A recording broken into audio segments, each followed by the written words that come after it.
our 1.5% assumes that the economy, the lockdown is lifted by end May, and the economy takes a month, which is June, to restart.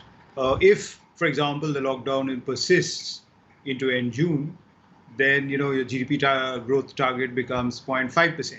If we have to wait, I mean, the global economy has to wait for a vaccine and go into a semi-lockdown for the rest of this year, then it becomes -4%. So obviously, we are dealing with something that is really unknown. So we are all changing our numbers as we go along.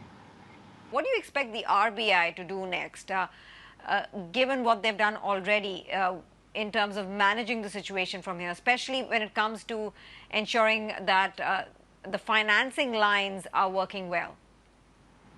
So we are looking at another 50 basis point of rate cuts, taking the reverse repo rate to 3/4, which is the previous cyclical low.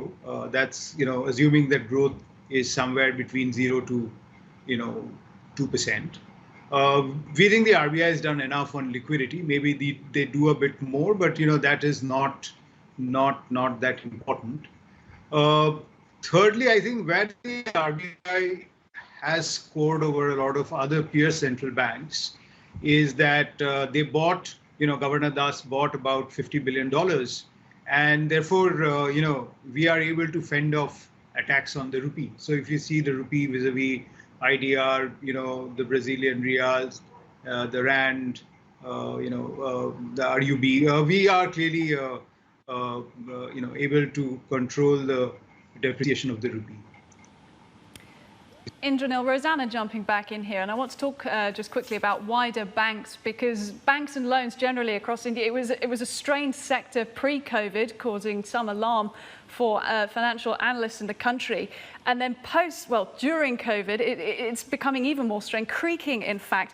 How much does this sector concern you, and what kind of assistance would you like to see from the government in terms of bad loans?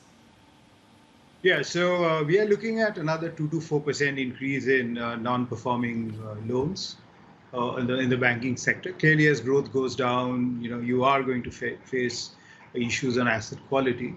Our calculation is that public sector banks will require about anything between $7 to $15 billion of recapitalization.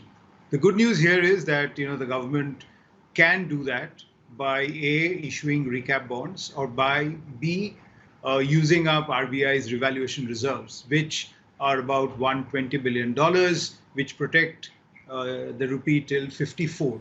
The rupee is at 76. So the point I'm making is that fiscal constraints are not an issue in recapitalizing public sector banks. In India, you have alternatives, one being the recap bonds, the other being RBI's very large revaluation reserves.